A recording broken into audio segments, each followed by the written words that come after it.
मांडूळ हा एक बिनविषारी, शांत आणि उपयोगी साप आहे. मराठीत याला मांडूळ, दुतोंड्या, माटीखाया, मालण असे नाव आहेत. इंग्रजीत याला रेड सँड बोआ किंवा अर्थ बोआ म्हणतात. त्याचं शास्त्रीय नाव एरिक्स जोहनी आहे.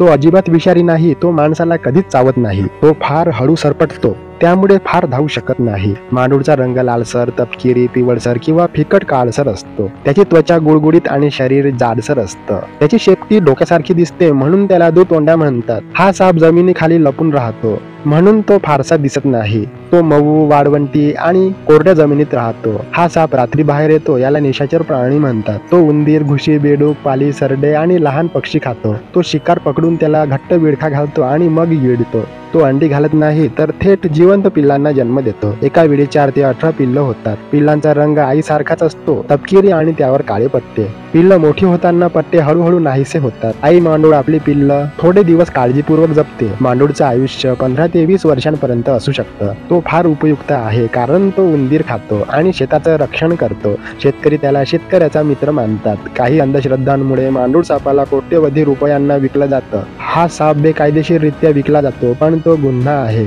अनेक लोक चुकीच्या समजुतींमुळे त्याला मारतात. हे चुकीचं आहे. हा साप फार गरीब, संत आणि निरुपद्रवी आहे. काही लोक म्हणतात तो 6 महिने एका तोंडाने आणि 6 महिने दुसऱ्या तोंडाने चालतो, पण हे पूर्णपणे खोटं आहे. त्याचं फक्त एकच तोंड असतं. फक्त शेपटी डोक्यासारखी दिसते. भारत, पाकिस्तान, श्रीलंका, नेपाळ, इराण आणि बांगलादेशमध्ये तो आढळतो. भारत सरकारने 1972च्या वन्यजीव संरक्षण कायद्यानुसार मांडूळ सापाला संरक्षण दिलं आहे. मांडूळ आपल्याला इजा करत नाही. त्याचं रक्षण करणं आपल्या सगळ्यांचं कर्तव्य आहे. कोणालाही हा साप मारताना किंवा विकताना दिसल्यास ताबडतोब पोलिसांना किंवा वन विभागाला कळवा. तो निसर्गासाठी खूप उपयुक्त आहे.